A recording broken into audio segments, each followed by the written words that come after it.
점포를 전도하는 방법을 설명하겠습니다. 대체적으로 대한민국 사회에는 자영업자들이 굉장히 다른 나라보다 많습니다. 물론 상가도 있고 합니다만 점포의 경우에는 상가는 점포가 모여져 있는 곳이고 점포는 흩어져 있는 곳입니다. 그러면 실제로 점포는 소규모 자영업자들이 운영합니다. 그러면 소규모 자영업자들은 실제적으로 삶의 환경에 대하여 실제적으로 생계와 관련된 내용으로 앉아있는 분들입니다. 그러면 점포를 효과적으로 전도하는 부분에서 점포의 조건과 분위기는 무엇인가? 대체적으로 교회에서 전도 훈련을 받아서 현장에 전도하는 사람들을 보면 길거리에서 전도를 합니다. 그럼 길거리에서 전도를 하는 사람들의 경우 전도지를 나눠주기도 하고 교회의 전도 용품을 나눠주기도 합니다. 그러나 전도에 있어서 효과는 미미합니다. 왜? 진행하는 사람의 경우는 얘기도 하는 부분에 있어서 깊이 얘기도 못할 뿐만 아니라 사람하고 관계성에 있어서 낯선 사람이 아무리 좋은 것을 준다 해도 쉽게 받고 자기가 갖고 있는 생각을 마음을 열어놓지 않습니다. 그러면 점포를 전도하는 데 있어서 효과적인 거는 뭐냐? 항상 그 자리에 앉아있는 사람이고 그 자리에 앉아있는 사람의 목적은 돈 벌기 위해 앉아있는 사람입니다. 그러면 돈 벌기 위해서 항상 그 자리에 앉아있는 사람이면 얘기는 두 가지로 접근이 가능한 것입니다. 당신이 돈 벌려고 앉아있는 부분에 있어서 내가 당신한테 도움을 줄 수 있는 사람입니다. 뿐만 아니라 오늘도 가도 만날 수 있고 내일 가도 만날 수 있고 모레 가도 만날 수 있고 나 혼자뿐만 아니라 내 전도 파트너와 가서도 만날 수 있고 우리 소그룹 팀들과 같이 가서 만날 수도 있고 목사님을 모시고 가서도 만날 수 있고 이와 같이 점포에 있는 사람은 대체적으로 언제든지 만날 수 있는 사람입니다. 단 업종이 무엇이냐에 따라서 가는 시점과 시간을 달리해야 하는 것입니다. 그러면 어느 시점에 갈 수 있냐라고 하면 바깥에서 안을 보면 표시가 납니다. 예를 들어 식당의 경우에는 한 사람이 운영하는 식당이나 두 사람이 운영하는 식당 규모가 작을 텐데 바깥에서 보면 손님들이 많으면 안 들어가는 겁니다. 뿐만 아니라 미장원을 해낸 사람이라면 소규모 점포의 미장원이면 한 사람이나 두 사람이 미용사가 있으면 미용의 작업을 하고 있으면 안 들어가는 것이죠. 세탁소도 마찬가지고 어느 경우 화장품 가게도 마찬가지고 바깥에서 봐서 손님이 없을 때 가는 겁니다. 뿐만 아니라 관찰을 일주일이면 일주일, 열흘이면 열흘, 한 달이면 한 달 동안 점포를 향하여서 관심을 갖고 보면 실제적으로 사람들이 많이 있는 시간보다 손님들이 없는 시간이 많이 있다 하는 경우에는 그 점포는 장사가 안 된다는 것으로 장사가 안 된다는 얘기는 경제적인 부분에 있어서 어려움의 필요성을 느끼고 있다는 것입니다. 그러면 저 사람이 어려움을 느끼고 있다는 것을 내가 분석이 되면 도울 수 있는 방법이 있는 겁니다. 그러면 그 방법은 뭐냐? 라고 하면 실제적으로 내가 당신을 도울 수 있습니다. 우리 구역원들이 당신을 도울 수 있습니다. 우리 교회가 도울 수 있습니다. 이렇게 해서 접근을 하는데 그것부터 제시를 하면 저 사람들이 나하고 이물어온 관계에 있을 경우엔 수월하게 수용을 하겠습니다만 나하고 관계가 소원한 사람이라든가 처음 보는 사람이라든가 이런 경우에는 내 얘기를 수용하는 데 있어서 부담을 느낍니다. 그럼 어떻게 하냐? 내가 아는 점포로 먼저 들어가는 겁니다. 나하고 관계를 맺는 사람으로 들어가는 겁니다. 그러면 그전까지는 내가 여기저기 이렇게 갔습니다만 이제는 저 사람을 전도해야 되겠다. 저 점포는 내가 전도해야 되겠다 하면 가능하면 거기에서 거래를 하고 있는 용품을 내가 구매를 해주면서 관계를 형성을 하는 것입니다. 그 관계를 형성하는 데 있어서로 뿐만 아니라 멘트는 저 사람한테 내가 도움을 줄 수 있는 게 뭐냐 라고 했을 때 요즘 다들 힘들다는데 어떻게 장사가 좀 되는가요? 라고 물으면 아는 사람이면 장사가 요즘 되는 거야?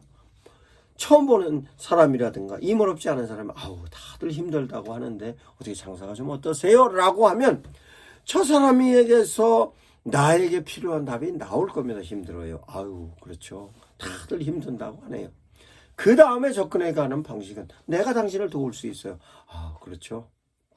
그렇게 힘들 때 우리 교인들도 많이 힘들고 저도 힘들 때 그 힘들 때 우리 교인들과 함께 힘든 거 나누니까 조금 수월하고 우리 목사님께 힘든 거 말씀드리니까 목사님께서 기도해 주시고 위로도 해 주시니까 고비 넘어가는 게 수월했는데 실제적으로 그 고비 넘어가는 거는 목사님을 통해서 예수님께 기도해라 그래서 기도하니까 조금 수월하게 넘어가요. 라고 얘기해서 그 사람에게 호감을 갈 수 있는 멘트와 함께 관심사를 끄잡아내는 겁니다.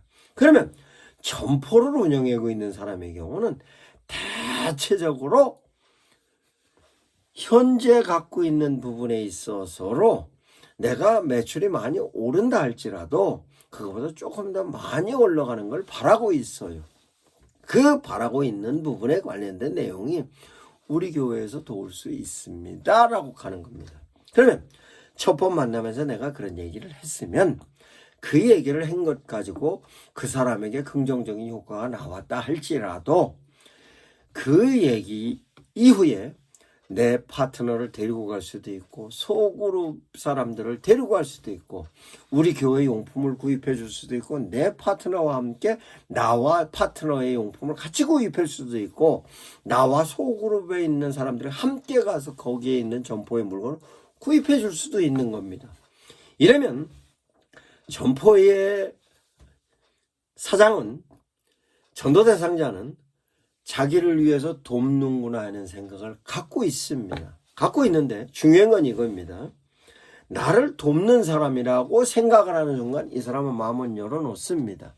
마음을 열어놓는데 마음을 열어놓을 때 무리하게 그 사람에게 속 얘기 다 해라고 얘기하는 것이 아니라 실제적으로 그 사람이 자연스럽게 자기 얘기를 할 수 있을 것으로 얘기를 하는 것입니다. 그 얘기는 나하고 임으로 온 사람이면 나 개인적으로 얘기할 수 있는 내용인지 아니면 내 전도 파트너와 함께 할 수 있는 내용인지 아니면 소그룹 멤버들 함께 할 내용인지 반드시 구분해서 그 부분에 있어서의 얘기를 주도적으로 끌고 가는 겁니다.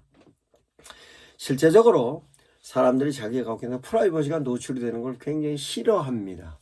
굉장히 싫어하는데 돕는 쪽에서 진행을 할 때에는 실제적으로 내가 도울 때 은밀하게 돕는 것으로 풀고 가는 것이고 도움을 줄 수 있는 것은 저 사람이 나에게 도움을 필요로 했던 얘기는 공개적인 것보다는 뒤에서 구역원들과 교회에 의해서는 공개적으로 얘기한다 할지라도 전도 대상자에게는 그게 공개되는 내용으로서는 별로 효과적이지 않은 것입니다.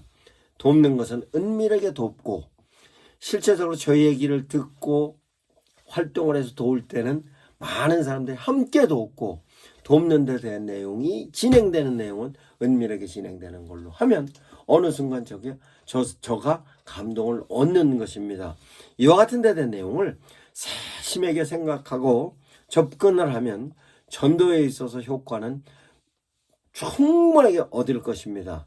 뿐만 아니라 메시지를 전하는 데 있어서도 예수 믿으면 좋은 이유, 내가 교회에 출석하니까 좋은 이유, 우리 목사님이 좋은 이유에 대한 건 항상 염두에 두어서 실제적으로 그 얘기가 한 번으로 끝나는 것이 아니라 수시로 그에게 필요한 내용으로 또 수시로 한다 그래서 계속 지속적으로 얘기하면 그것 자체도 저 얘기 뭐 자꾸 해난가 요령껏 저 사람에게 분위기를 맞춰서 진행하는 것입니다. 뿐만 아니라 교회에서 전도용품을 준다 하면 저에게 필요한 게 뭐가 있을까 하면 필요한 것으로 주는 겁니다.